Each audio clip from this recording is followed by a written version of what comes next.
E diversos setores, não vamos para continuar no assunto não, vamos direto para Hannover neste momento, onde discursa o presidente Lula na abertura da maior feira industrial do mundo.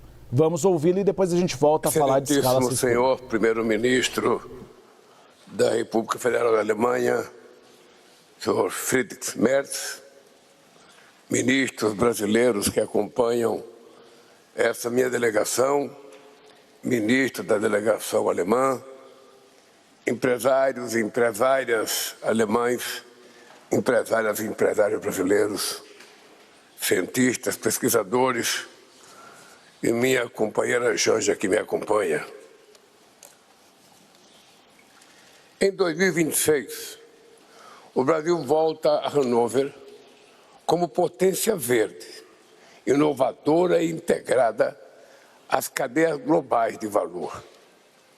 Em 1980, fomos o primeiro país parceiro desta feira. Naquela ocasião, a economia mundial se recuperava de 2 choques de petróleo. O Muro de Berlim ainda estava de pé. O Brasil era destaque entre os países de industrialização tardia, mas vivia sob um regime autoritário.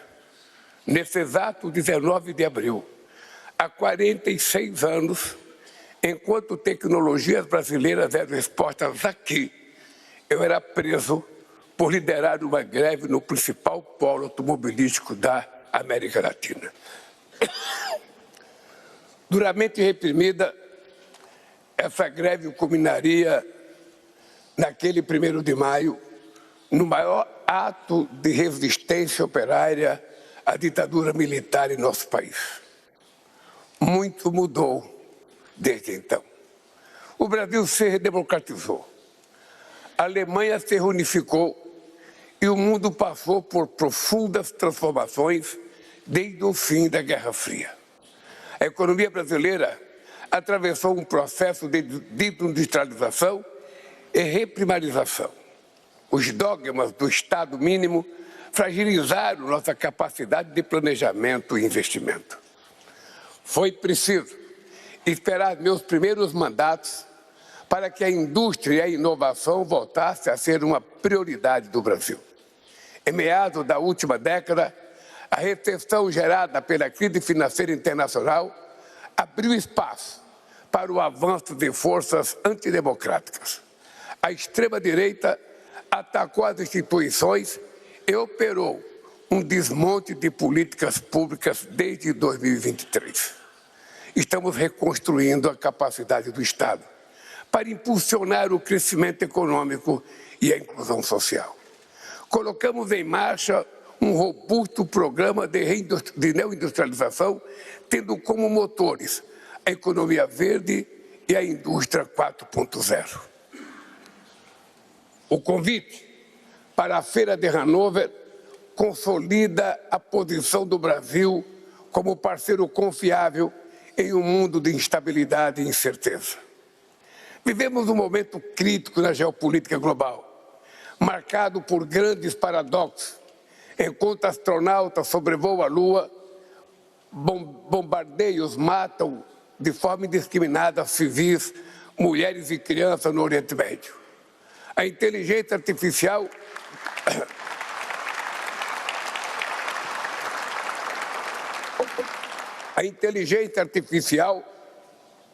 nos torna mais produtivos, mas também é utilizada para selecionar alvos militares sem parâmetros legais ou morais. Alguns membros permanentes do Conselho de Segurança agem sem amparo da Carta da ONU. Além de inestimáveis perdas humanas, as guerras causam prejuízos econômicos palpáveis. Flutuações no preço do petróleo encarecem a energia e o transporte. A escassez de fertilizantes afeta a produção agrícola e aumenta a insegurança alimentar.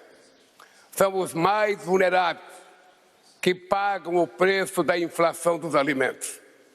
O protecionismo ressurge como resposta falaciosa para problemas econômicos e sociais complexos. Isso nos coloca diante de uma encruzilhada.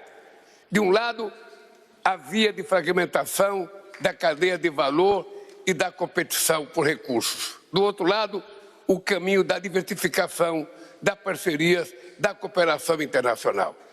Sabemos qual a melhor alternativa para a prosperidade compartilhada. Mas sabemos também que os ganhos da integração de mercados não vêm sendo igualmente distribuídos. O crescimento do extremismo é um dos reflexos das limitações de um modelo cujos benefícios não chegam a todas as pessoas. Um novo paradigma de desenvolvimento requer um multilateralismo justo e equilibrado. A paralisia do OMC e os impasses de sua última conferência apontam para a necessidade de refundar a organização. A incorporação efetiva dos interesses do Sul global é condição essencial para que os arranjos multilaterais sejam legítimos, relevantes frente aos desafios do século XXI. Diante do unilateralismo, o Mercosul e a União Europeia escolheram a cooperação. Daqui a menos de 2 semanas, entrará em vigor o acordo que cria um mercado de quase 720 milhões de pessoas e um PIB de 23 trilhões de dólares. Mais comércio e mais investimento.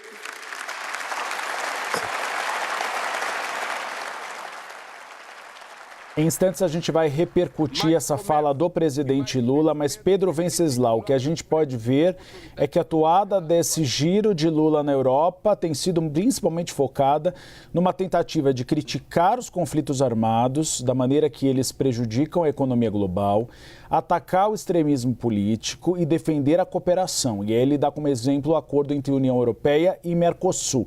Além disso, faz acenos aos europeus numa contraposição aos Estados Unidos. E isso passa pelo processo eleitoral, obviamente. A gente tem visto, né, Pedro, uma tentativa de Lula de colocar um semblante de radicalismo na imagem de Flávio Bolsonaro, numa tentativa de dizer que caso Flávio Bolsonaro seja eleito, nós teremos um fortalecimento dos Estados Unidos, aquele discurso da soberania. Pedro, quais são as repercussões desse discurso de Lula? E você, pelo que tem apurado, essa deve ser a toada de Lula durante a eleição? Voltar a defender a soberania? Boa tarde, Gustavo. Boa tarde a todos. Perdão. Olha, o discurso do presidente Lula agora em Hannover, na Alemanha, é bem diferente daquele feito na Espanha, mas com alguns pontos em comum. No discurso da Espanha, lá em Barcelona, o presidente Lula levou para o palanque internacional as suas vitrines aqui do Brasil. Ele abriu o discurso lá em Barcelona falando do 6x1, do fim da escala 6x1. E agora, nesse discurso que ele vem fazendo nesse momento, é um discurso mais internacional, menos para consumo doméstico, colocando o Brasil numa posição de defesa do multilateralismo. Esse tem sido um discurso que o presidente Lula tem adotado sempre nos seus palanques internacionais. Agora, em comum também com o discurso da Espanha, tem essa crítica à ultradireita, que ele chama de extrema-direita. Não por acaso, na passagem pela Espanha, o presidente Lula e o premier, o Pedro Sánchez, participaram de um evento que lançou uma contraofensiva à direita internacional, aquela chamada CPAC, que é a Global Progressive Mobilization, uma espécie de organização de forças políticas progressistas do mundo inteiro, que nasceu ali a partir da Espanha, para tentar articular uma unidade de discurso, uma unidade narrativa e uma articulação de ordem política também entre partidos de esquerda e partidos progressistas de todo o mundo. Também no discurso da Espanha e no discurso da Alemanha, uma outra preocupação presente em várias falas do presidente Lula, que é a inteligência artificial e os males que ela pode causar, tanto do ponto de vista político, também do ponto de vista comercial. E nesse discurso agora, ele se coloca como um porta-voz da crítica à guerra no Oriente Médio. Ele foi, inclusive, bastante aplaudido quando ele citou as mortes que aconteceram no Oriente Médio, um discurso que o presidente Lula tem feito e reiterado com um tom crítico aos Estados Unidos e ao presidente Donald Trump. É curioso perceber que, apesar do presidente Lula fazer um discurso contra a paralisação do OMC, defendendo o multilateralismo e criticando de forma lateral os Estados Unidos, ele evita um confronto direto com o presidente Donald Trump. Não citou nominalmente o presidente norte-americano e fez uma crítica dentro de um determinado limite de tom para que não haja um estrangulamento dessa relação bilateral Brasil-Estados Unidos.